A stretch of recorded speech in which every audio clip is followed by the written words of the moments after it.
Hello everyone, welcome back to FPL STAR. Today I gonna discuss about big at the back FPL draft for game week 1. So before starting, if you are new in this channel, please subscribe this channel for FPL content throughout the season. Now let's start.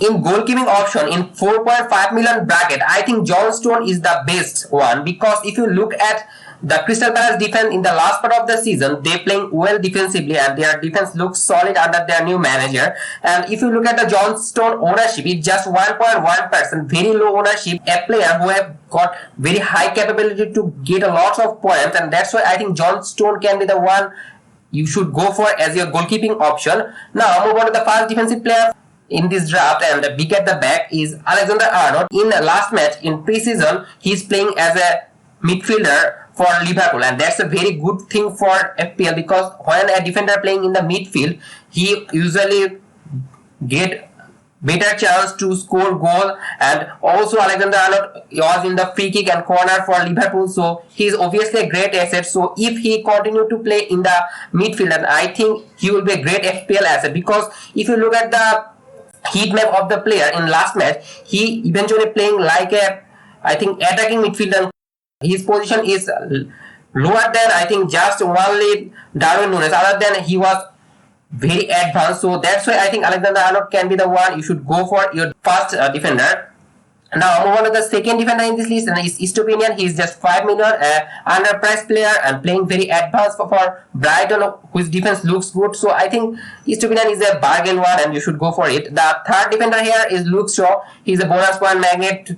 He can score also because Manchester United defense looks good. In last season, they maintained the highest clean sheet in the league. So that's why you can go for Luke Shaw. Now move on to the fourth defender here, and it's Gabriel from Arsenal, and he's the most nailed defender for Arsenal, and that's why he's there. And I think he's better than Zinchenko or Saliba because of his minute, and also that he sometimes provided headed goal from I think set piece or corner. So he's the one you should go for Arsenal defense because their fixture looks good.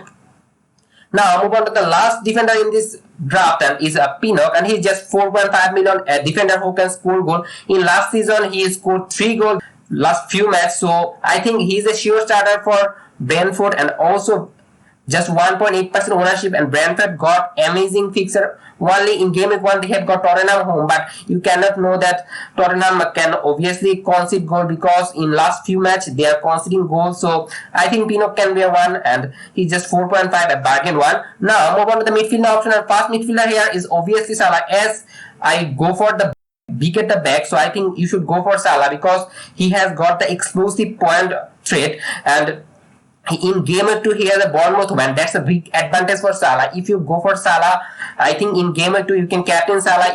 Haaland has a fixture that he will play against Newcastle home. It's hard match, but Salah has Bournemouth home, so Salah has the better chance to go for attacking return. And also the other thing about that, a lot of FPL manager cannot afford Salah in their team because of his price, and if you can go for him, I think it's an advantage, but sometimes it can be disadvantage because they will have packed midfield. But in last season, if you look at the performance, defensively they are not good, Liverpool, but in offensively they are great team. So that's why I think Salah can be an option for your team. Now move on to the second midfielder here, and it's Martinelli, and he's 8 million. He has possessed a great goal threat, and also that at the first part of the season I think Martinelli should be nailed for Arsenal, and he's playing very well. And also when he plays, he playing very advanced. If you look at the player position, I think Gabriel is in the middle of Arsenal attack, and Martinelli sometimes drift to the center and become the second striker position, so he can obviously score goal, and he is very good at counter attack. So hard match he can also provide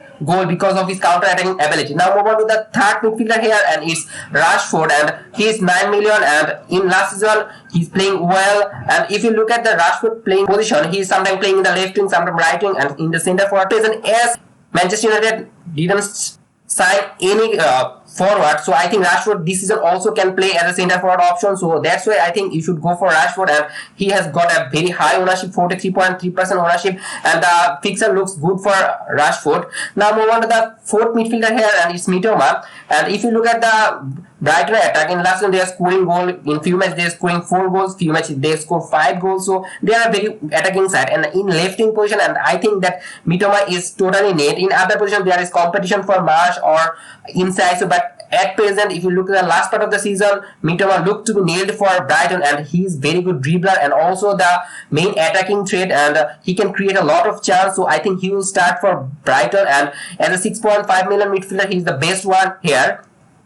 Now move on to the forward option, and the only forward here is Erling Haaland, and he's the obvious one because Manchester City has got favorable fixture and he has a very good captaincy shot for throughout the season. And in game week 1 to 8, I think they have got amazing fixture, and Haaland is rotation pro. Pep usually rotate their midfielder or forward option, but he didn't rotate, I think, Haaland. That's why he can be a very good player for your team. Now move on to the bench option here, and the first bench option in goalkeeping option is Areola. He might start for West Ham, but I don't think it will happen because they will start Fabianski. And if you look at the preseason match, Fabianski starting for West Ham, so that's why I think Areola might be a starter in some part of the season, but at present I don't think that he will be the starting goalkeeper for West Ham at the beginning.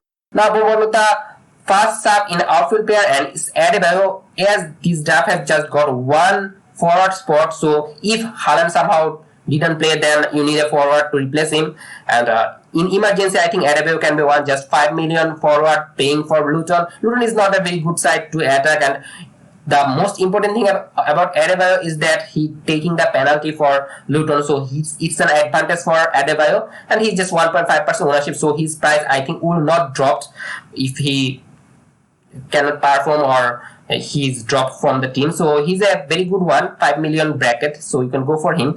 The second outfield player in substitute is Nakamba. He recently signed for Luton from Aston Villa, and he might be the 4.5 million bargain midfielder, so you can go for it. His ownership is 0.6. If you look at his playing position, he playing in the defensive midfielding position or holding midfielding position, so it will not provide a goal threat for Nakamba, but still I think he can be a good player for your team to be a backup option if any of your starting 11 doesn't play, so he can be an option.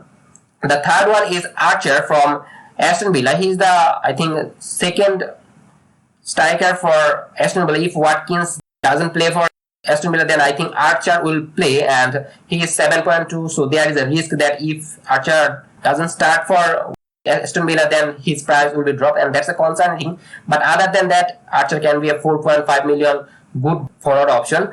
And this draft calls it 100 million, and the captaincy choice for this draft is Erling Haaland captaincy and Mohamed Salah vice captain. And if you look at this draft, if you go for a big at the back, then you can afford Salah, Haaland and Alexander-Arnold, but if you go for an all-out attack, then you can not afford Salah and Alexander-Arnold. I want to mention Alexander-Arnold more because he's a very good goal threat if he's playing in the midfield, and he can obviously outscore any midfielder if he is playing in the midfield, because he will get the clean sheet point for Liverpool. And in pre-season, Bradley starting for the right back position, and if it continue, then I think Alexander-Arnold is a must player for game week 1 draft, and you need to think of it because he has got very good goal threat. And that's all for today. If you enjoyed this video, please like this video, and if you are new in this channel, please subscribe this channel for FPL content throughout the season.